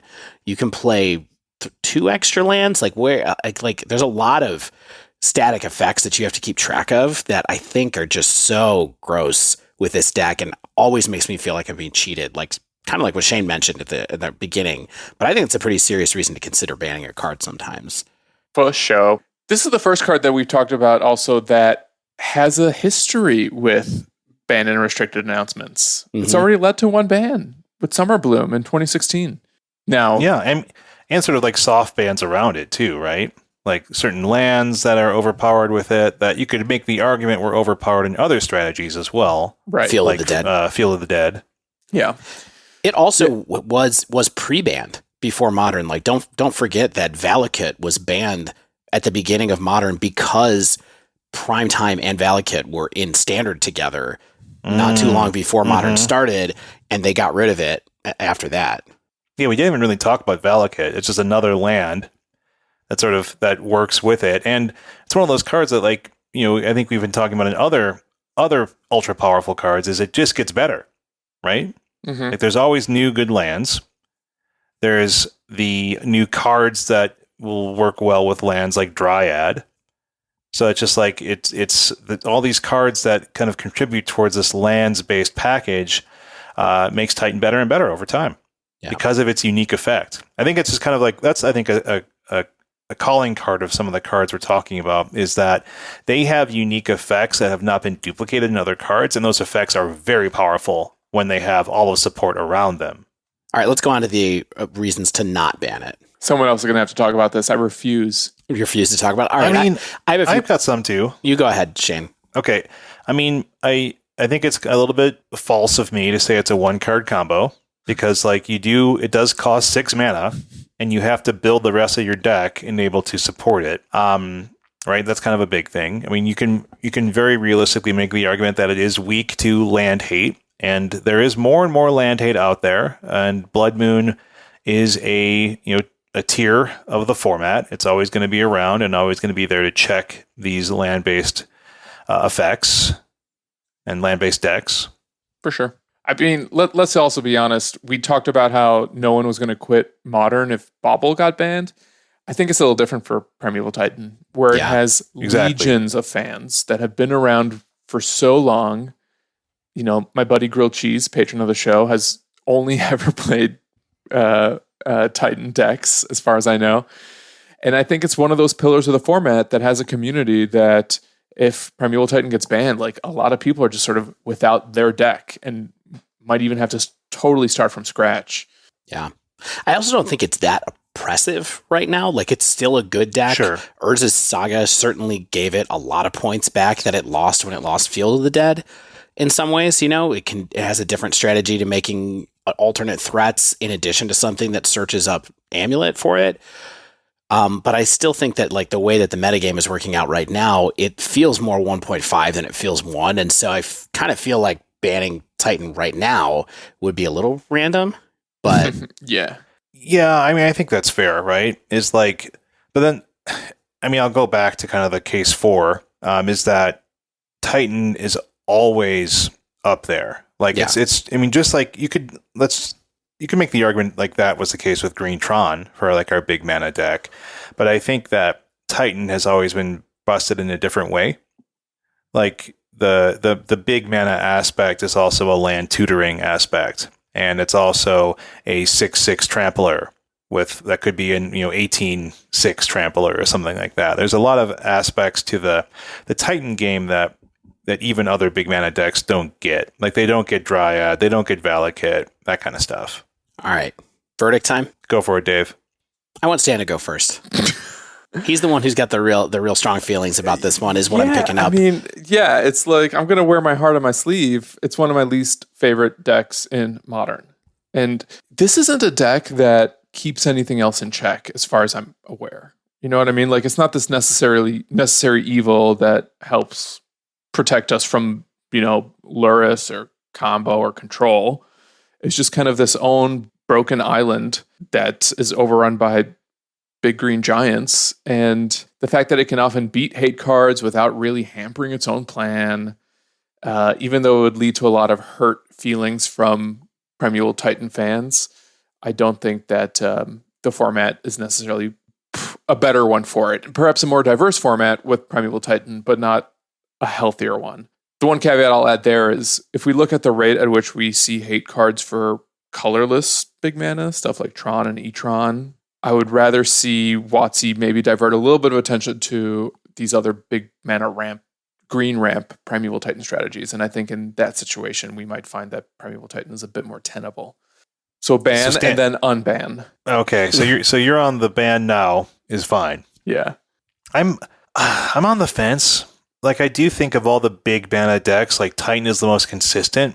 And I think, like you've mentioned, Stan, like, the hardest to sort of hate out directly. Like, I think we see all this land hate, and everyone's immediately like, oh, that's going to make Tron worse. That's going to make Tron worse. That's going to make Tron worse. Like, very infrequently are people like, that's going to make Titan worse. You know what I mean? Because Titan just has so many angles to do what it's doing. I think that it's probably the most powerful big mana strategy in a vacuum because of that toolbox, because of the combo sort of win. And I'm personally, I think, fine with Titan going, but I don't think it needs to go. I think that's more sentiment. Like, it's more sort of just like my gut is that I'm fine with Titan leaving, but I think that it might be a net loss to the format. But I would be interested in seeing what 6 months without Titan looks like. Mm-hmm. And then if it's like, and then bring it back. If it's not that much changed, or let's just see what it looks like. I'm weirdly going to use the argument that I kind of hate, which is the pillar of the format argument is what it really comes down to for me. Stan, you talked about Bauble as being a pillar of the format.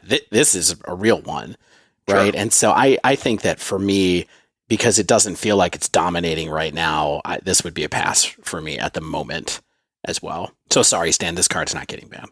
Oh, well. All right. So the next card we're going to talk about, it got 10 votes, and I'm not going to say what the last one is, but we have a tie for 4th and 5th place. We got 2 cards with 10 votes. And the first one we're going to talk about here is Teferi Time Raveler. What? Teferi Time Raveler. Okay. From War of the Spark. 3 mana Teferi. Remember when they added static abilities to Planeswalkers? How'd that turn out for everybody? Poor Bront. That's right. Worth noting, Teferi already banned in 3 formats, including Standard, Historic, and Pioneer. Yikes. I had to look that up last night to confirm that it had been banned in Standard, since, we don't really play Standard. But yes, towards the end of its eligibility, it was banned as well. Mm-hmm. And people really hate this card. I think they hate playing against it in a profound way. You know, the way it skews the rules of magic, and the way certain other cards can be played is very unfun. And I think it maybe even breaks a little bit of a social contract, if you will. When we enter this game, we're trying to play some spells at instant speed, and Teferi says, no, no, no. Yeah. Well, it's not even instant speed, too. That's kind of one of the issues. That's kind of like its most overt, right? Is like you can't do anything at instant speed, but you get all sorts of other sort of things you might have forgotten about, like cards that are coming off of Suspend or coming off of Cascade, coming off of Spell Queller, coming off of that weird card that you sometimes Teferi, was it Knowledge Pool? Oh yeah, it enables its own little combo. Right. Little combo card. This card was really surprising to me that so many people put it on the list. I mean, I guess it was only 10 people. I mean, it's interesting to note that, you know, we get down to number 4 in our list and it's only 10 out of 69 people. It's a much smaller kind of consensus at this point. But I didn't think this card was that much everywhere. But then I took a look at where it was actually getting played in Modern, and it was kind of what's in decks like What's Left of Omnath, Scape Shift, Niv, which is sort of a What's Left of Omnath deck, regular control decks, Footfalls is playing it, even some Stoneblade decks. So it isn't a lot of kind of different decks, a lot more than I thought. Yeah. I mean, fundamentally, this card sucks, right? Like, this card sucks. Like, it's just like this said like, by someone who never plays blue cards ever. I mean, like, but I have played this card like in a few different decks, and even decks that I wasn't playing for the show. Like this, some matchups are just like a race to resolve this card. Like some decks rely on this card eliminating their opponent's game plan in some fashion. Like, just the it just sucks. Like it just like why alter the fabric of Magic in this fashion? I'm so tickled that this is where we're starting because I put that down as my tongue-in-cheek reason for banning this card. I agree, though. And we really latched onto it. I think we'd have a whole argument about why this card sucks. Even as I like playing this card sometimes, and I still think it kind of sucks. Oh, yeah. Okay, here's, I think what puts it from it just sucking to being over the top is the -3 is actually really better than I think it should be for 3 mana, because you can bounce an artifact, creature, or enchantment, either the opponent's or your own, and so frequently you get to draw a card. Okay, and so it comes down with 4 loyalty, it goes down to 1 loyalty. This can generate value for yourself. It can alter your opponent's game plan. It can be a huge tempo swing for your opponent. Or, you bounce like a really good token. Well, just imagine bouncing Murktide if you manage to resolve this against a deck that has Murktide in it. Not that you probably could, but... Yeah, it draws, you can draw a card all by its lonesome. It's just like, it's for 3 mana, it can do quite a bit. It has good synergy even with stuff like Oath of Nissa type stuff, where it's like, hey, I'm drawing a card, I'm drawing another card, like I'm digging through my deck. There's just a lot of synergies that Teferi can enable while inhibiting your opponent's strategies, all for the cost of 3 mana and really easily replacing itself. And so I think that's just sort of another tick against it. Yeah. The last thing I would say is that for me, the biggest risk with this card is that it runs cover for non-interactive combos. And that's something that I think really is annoying about this card and comes up as the most problematic case for it. It's not doing it right now, but there's other times where I believe that against like Tybalt's Trickery, I think that Tybalt's Trickery was running this card as a way to keep people from messing with them when they were doing their stuff. It's certainly something that comes up now and again where it's kind of like, well, I want to play a bunch of spells on my turn, so what I'm going to do is make you spend your mana getting rid of my Teferi on your turn so that when it's my turn, either you're tapped out or I have Teferi up. And that is not really great as far as making combo decks feel like they have fun gameplay patterns for people playing against them. For sure. Let's talk about reasons against banning it, because this is a card I own in paper. I love playing it from time to time, and it would really impact me if we banned it. So I'm going to try to defend it a little bit. It's a total blank in some matchups, right? Like, it still draws a card. But that's 3 mana. Right. It's 3 the mana worst to draw a divination card. ever. Yeah.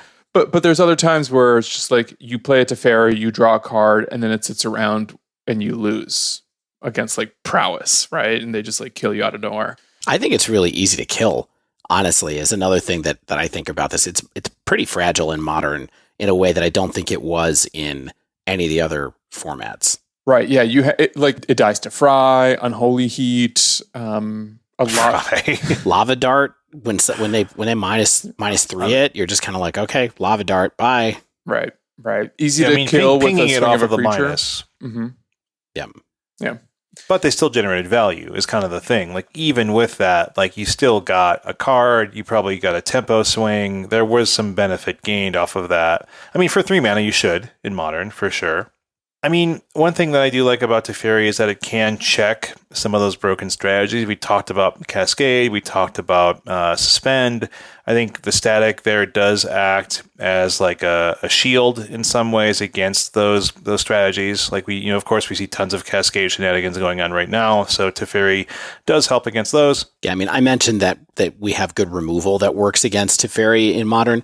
We also have Force Negation, which allows blue decks who are in the kind of Teferi race to be able to use Force to keep it from hitting the board if, their opponent tries to play it too early. And so it makes it a little bit harder to get the whole thing online when that's always a threat in like a control versus control matchup, which, is a rarity in Modern, but still it's another tool that's available to another set of decks.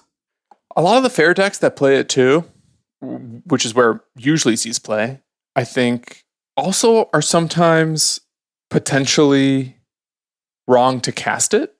And it's not always great in every metagame. And I think for that reason, we sometimes see it waning in numbers. But now that we have things like Counterspell in the format and control strategies in general become more based on the volume of counterspells that you have in a given game, I think sometimes even casting a Teferi is a huge liability, especially against linear aggro decks that might be able to kill you on the snapback. The fact that it isn't, winning games on its own and potentially sometimes losing games for the player who casts it, I think is enough to keep it in check in and of itself. That even though playing against it is really unfun sometimes, other people just don't care about interactivity in their strategy, and it might be a little bit of a speed bump, but it's not necessarily shutting down most decks entirely, with the exception of mirror matches when, sure, maybe the first control player to cast a Teferi sort of wins on the spot, but that's the control player's problem, right? Like, we're not banning cards because of how they interact in mirror matches typically. Yeah. All right. Verdict. Final judgment time. I'll go first. Teferi is super annoying, but I don't see any way that this card could be warping Modern right now. I don't think it's played in enough decks to warrant any kind of action, and I don't think that it's is being used in a bad way in any of the decks where it is showing up to warrant action. And so I think we have the tools to make it a player and not like ban worthy. And so I would not worry about it. Yeah, I feel like this card could go, but like you said, like this raw power level is not warping the game around it. I think that the static is like the worst one I could imagine designing that wouldn't have been laughed out of the design room. Like this feels like a card that either wasn't tested enough or it got changed late and like wasn't able to be tested, because I do feel that while it doesn't warp the metagame around it, it warps the game around it in ways that I think are really sort of not fun and distasteful in some fashion. Like I think the cons outweigh the pros. Like if this card was banned tomorrow, I wouldn't really care. Mm-hmm. But that doesn't mean that I think that it needs to be banned. I think that for 3 mana, it does what it needs to do to see Modern play. But I do think it is a fairly thoughtless card in the end. And in that sense, I do not like it. But I'd rather see other things go first. Totally agree. Obviously my verdict colored by my enjoyment playing this particular card. Insanely powerful, annoying to play against sometimes, but in my mind, it's just not quite as egregious as other former control cards, namely Uro and Oko, that run away with the game on their own. I think we mentioned this with Primeval Titan. It would feel a little weird to ban this now. I can understand why people would want it gone, but I don't think it really improves the texture of the format so profoundly that we finally get to play decks that don't see play otherwise right now if we were to get rid of Teferi Time Raveler. So we're keeping it. Okay. That might be with the first one that we agreed on? Or do we all agree on Lurrus? No, we all agreed on Lurrus, so okay. Yeah. All right, this last one, this is a surprise, right? Yeah, also with 10 votes. Yeah, so this tied with Teferi. Yeah, Ragavan, Nimble, Pilferer. What? Okay. Hold on. Modern Horizons 2. The monkey? Wait, people want to ban that monkey? The token, yeah. But I just got a tattoo of him all across my back. I love this monkey. Is it because Pirate Tribal got too good? Yeah. They were casting that the pirate mana leak. People got upset. Yeah. Pirate Beak, as I like to call it. And also they have Stormwing Chaser. That's become a real staple in Modern, right? So yeah, the most expensive card from Modern Horizons 2, the most expensive card in paper and online. Perhaps one of the coolest / best 1-drops ever printed. You know what this does. It ramps you, perhaps. It sometimes can draw you some cards. It sometimes has some haste. It's a monkey. It's a pirate. What's the problem here? So I don't think any of us is going to say we think this card should be banned. I think that's fair to say that none of us is going to look at a card less than 2 months old and say, yes, we should ban this card. I think what I want to talk about here is perhaps like how a card like this that isn't part of a broken combo could be 5th on the list. Like, what about Ragavan do you think makes people dislike it so much? What does it say about human psychology?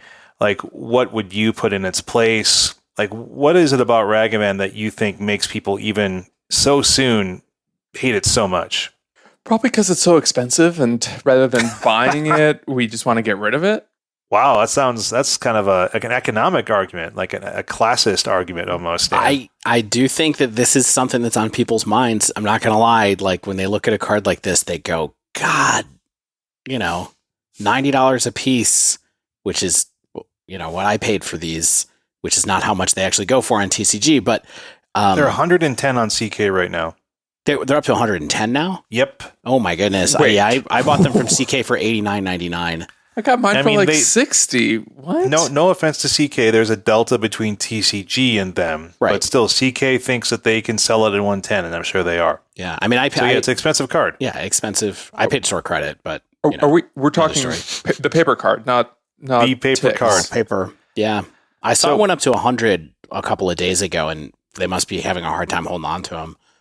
Yeah, I mean, isn't that scary? That's a scary thing where it's like, I think one of the reasons is what you're getting at, Stan, is like, this is like the Modern has rotated and I need to spend $400 to keep up. Yeah.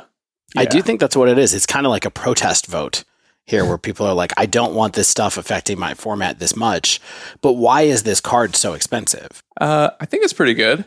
Okay. 1 mana, 2/1. Savannah Alliance, one of my favorite early cards. I mean, who wouldn't play that in red? Jackal Pup. Remember Jackal Pup? I remember Jackal Pup. Great cube card. Kithian. Yeah. Mm-hmm. I mean, let's just keep going. We jest. I think the real reason is because it's insane on the play, and that's an issue. It just runs away with games when left unchecked. And it also fits into aggro decks. We've seen it in aggro decks. We've seen it in tempo decks now, like we talked about with Blue-Red Murktide last week. Jund was running it. Straight up Jund, what was essentially Boomer Jund with just Ragavans and Grist. That top forward, the challenge this week, was running it. This card just shows up in all different kinds of decks. And I think that's part of the problem. It exacerbates kind of the frustration I think people have with like play draw disparities, where it's like this is so good on the play, you really have to have an answer early. You have to mulligan, do a hand with an answer. And to have that on like a turn 1 risk like that is really significant, where it's like you do feel like you can get buried in mana advantage and potentially card advantage with something like Ragavan facing down. That is an issue. Do you think it's more of an issue with Ragavan than something like Monastery Swiftspear? Yeah, I think Ragavan can do more in a vacuum, right? Like Swiftspear needs everything to go sort of right. Well, but my point here is that similar to Ragavan, Swiftspear is unless you can kill it right away, it can sometimes just kill you by turn 3 or 4. And although Ragavan isn't killing you quite as quickly, it too just generates a lot of value in the early game, in particular, if left unchecked. Yeah, I mean, I think it's just so many different things, right? It generates so much value. It's not just a card that is aggressive, so there's not just one line going against you, because there's no scenario where Monastery Swiftspear helps you grind to a victory. But Ragavan can help you get in big hits, play cards earlier on curve, steal your opponent's card so it draws cards, and then late in the game it can help you grind by drawing extra cards and maybe getting a little bit of extra mana, things like that. I can understand why people would be more frustrated with that. Plus, on top of it, it's a mythic in a pack that costs $8 a pop or $7 a pop or whatever. So you end up with a $110 card that defines the early phases of games in the format. Yeah. I think, like, to me, this sort of just feels like sort of an aspect of revealing of the aspect of human psyche where it's like we don't like new scary things. Like we're sort of fine with like the swimming pool that we're in. Like, you know, we know that the sharks are there, but we're fine with that risk, and we're fine with like the sharks that we know. But then like you add in a new variable and it seems much worse. Like, you know, we see that in all sorts of aspects of human psychology, and I think this is just kind of another example of that, where it's like this new thing messes with the existing thing that was already messed up. Like there's now a really big shark that's faster and scarier, and therefore it's like it's even more unnerving to me. Or a new monkey in the pool. Right. You know? Like the devil we know. Swiftspear was the devil we know. Ragavan. Yeah, I mean, I was going to say uncharted territory. Comparing it to Swiftspear, which people were saying was like probably the best creature in the format before Modern Horizons 2, is not like a great argument. Yeah. It's true, but I also think that, like I said, it's not just Swiftspear. Like sometimes it's sort of like Swiftspear, and other times it's sort of like, I don't know, what's a card that draws you, that gets consistent card advantage every turn? Like Jace the Mind Sculptor? Yeah, maybe sometimes Ragavan is Jace the Mind Sculptor. Chalk it up. Dave Harbarger, 2021. Is your one mana Jace? Let's talk about some reasons not to ban it, right? Because I think there's plenty. First and foremost, it's very killable. I would even say that it's easier to kill than Swiftspear because it's 1 toughness instead of 2, and you're not necessarily running like pump spells in your Ragavan decks the way you are in your Swiftspear decks. So in so many cases, it can be harder to evade burn-based removal spells just by like triggering prowess. Yeah. Not to mention, it's really easy to block just as well. Like, and that makes it quite bad in the late game. You know, if opponent plays a Tarmogoyf or any other chunker, and you have a Ragavan on the board, that Ragavan is starting to look pretty stinky. And it's even better when you top deck it, where you're kind of like, okay, I need a fatal push, and then you pull a Ragavan, and you're like, cool, thanks for showing up. And things got to go your way for Ragavan to be good. You actually have to connect, and you know, if you're not doing that and it's just sticking around, it doesn't generate value on its own. And part of why it's so good in the early game on the play in particular, because it's so much easier to connect on turns 2 or 3. All right. That's it for Ragavan. One last one. It's horrible in multiples. It's a legend, right? And like Dave mentioned, it's a top deck. It's bad as a top deck if you need an out. It's also a horrible top deck when you have one already. So what's the verdict, guys? We can keep Ragavan for now, right? This one's not even close for me. I mean, there were people calling for it to be banned before that we even had cards in hand. I don't know. I still don't see it. Stan, same. Shane, same. Yeah, I think that this can't go yet. Like, it's just not going to. Like, cards like this need to be made. Like, WotC has to print cards like this in order to make excitement, in order to give people a reason to open packs, but also I think to give people a reason for Modern Horizons to exist. Like, if you're not shaking up the format, what's the argument for Modern Horizons? Mm-hmm. Well, you can generate a lot of value for stockholders. Yeah, that's a good point. Wizards was so much better before it was owned by Hasbro 26 years ago. All right. That is our top 5, or not our top 5. That's the top 5 voted upon cards to ban out of Modern from the Dive Down Nation. I do want to recognize really quickly that the actual third most vote getting option, and I know you crossed out the notes on this, Shane, which means we don't have time to talk about it in depth, is that the third thing that people actually voted for in our survey was nothing. Ban nothing. Got 16 votes. Heck yeah. What do we think about that after talking about all this stuff? We don't have to talk about what happens if they ban nothing. How do we feel about the fact that the nation had that as their third option? It just goes to show you we have very level-headed patrons who sort of understand what's best for the game in the long term, and that's just a wait-and-see approach till something is so problematic that you have to pre-board for it in every league or tournament you play. Yeah, until a challenge is won by someone running 2 main Rest in Peace and 1 main Engineered Explosives, it's no big deal.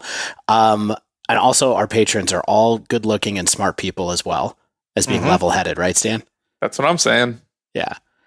I felt like this one was a totally reasonable option, although, it did provide a pretty clear line for us when you looked at the votes that came in. It was like Lurrus, Bauble, nothing.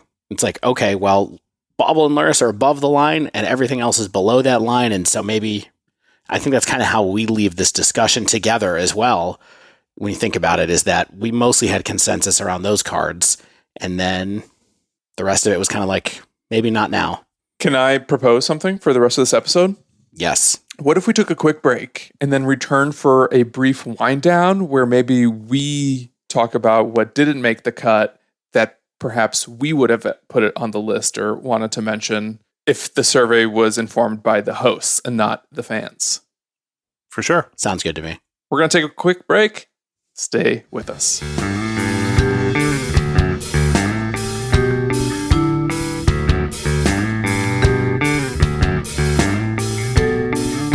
So the survey list was quite long. There was a few dozen cards. How many cards did we have on here total? Including write-ins? Like 20? 25? It looks like 25. Yeah, quite a few. Were there... I was surprised what didn't get on this list, honestly. Like, what didn't get voted on. Yeah, and that's what I'd like to hear about briefly, if possible. Sure. But if we want to take an extra hour, I'm sure the listeners will be okay with it too. I mean, I really do feel, I kind of hinted this before, I feel like if this survey was done like a year ago, we'd have like entirely different answers. And that's ignoring the big February bans of like Field of the Dead, Mystic Sanctuary, Uro, Simian Spirit Guide, Astrolabe before that. Like there's still a bunch of cards that were really on people's short lists, I think. And now people don't care about them, or they don't care about them quite as much at all. I think that's funny because I actually think that the top 2 cards still would have been on the list a year ago, especially Lurrus. Yes. Lurrus still would have been on the list a year ago. But I think the bottom 3, I mean, especially, of course, Ragavan, but Primetime would have been on the list still. I mean, Teferi would have been on the list. I think it's actually maybe pretty our 4th close. and 5th. Yeah. So what are some of those? What are some of the ones that popped in your minds when we were making this list?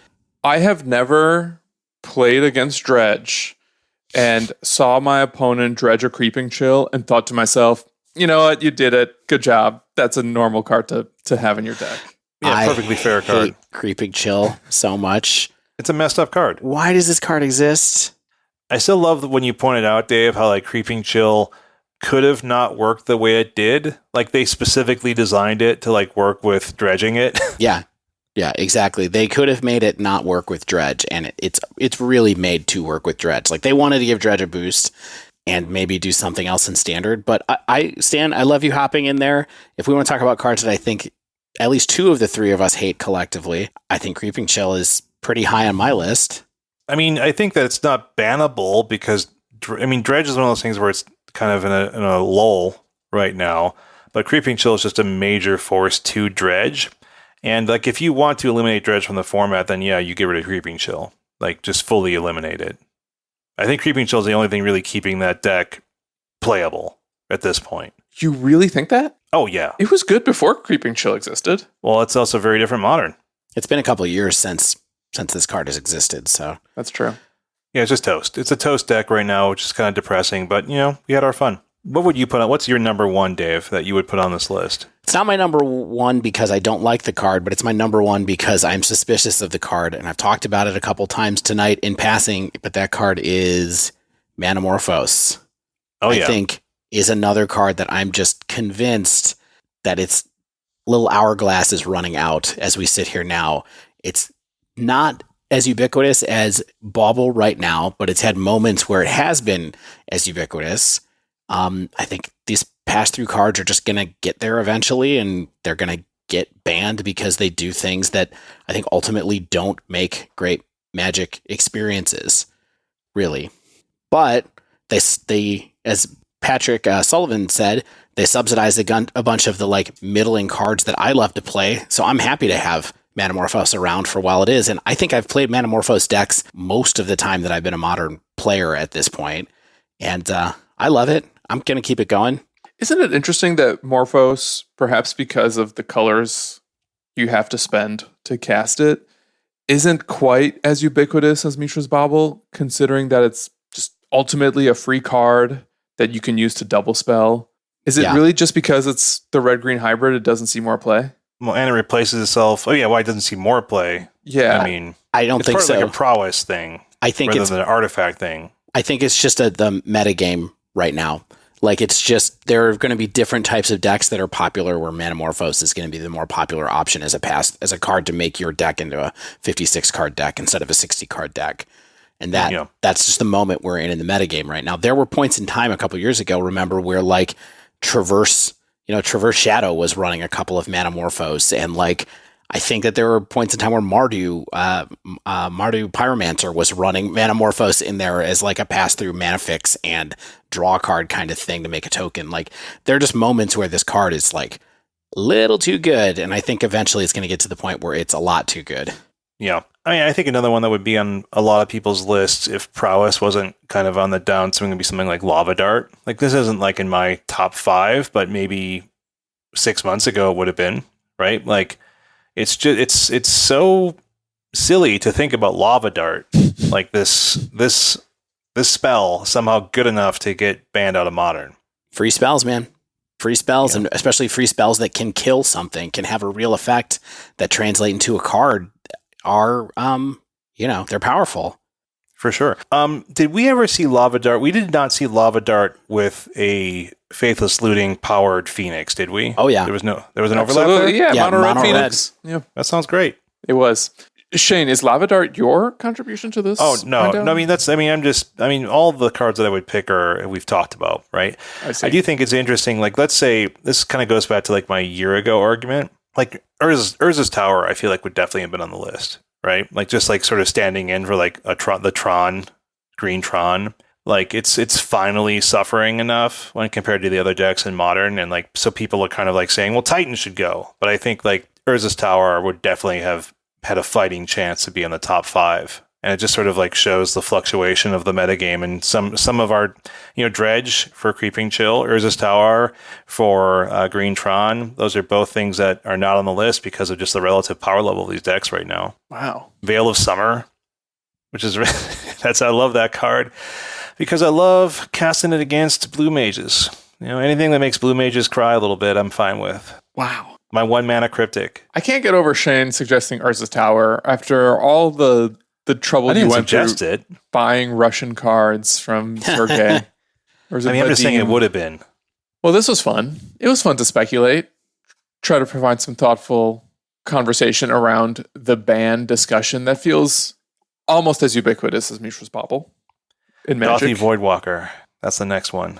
To get on the banned list?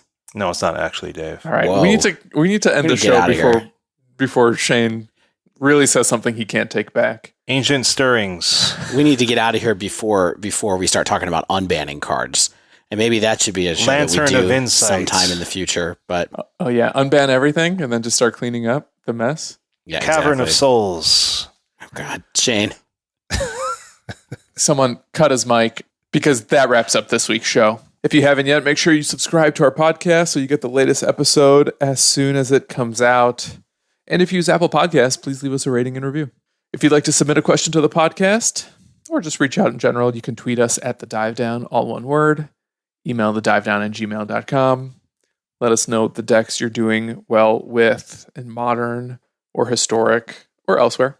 If you'd like to support the show, you can join our Patreon over at patreon.com/thedivedown. Thanks again to everyone who's been supporting us lately and working us toward that deck box stretch goal. Also, shout out to Mana Traders for sponsoring The Dive Down. You can sign up for a Mana Traders account using promo code TheDiveDown2021, all one word, and get 15% off your first 2 months of renting Magic Online cards. That code again is TheDiveDown2021. 2021 is numerical. It's not spelled out, to make it a little easier for you. It might work if you spell it out, actually. Do we know? I don't think it does. Let's not. Don't test it. Yeah. Don't test it. As always, special thanks to the bands Nowhere and Spaceblood for letting us use their music. And until next week, get out there and ban more cards!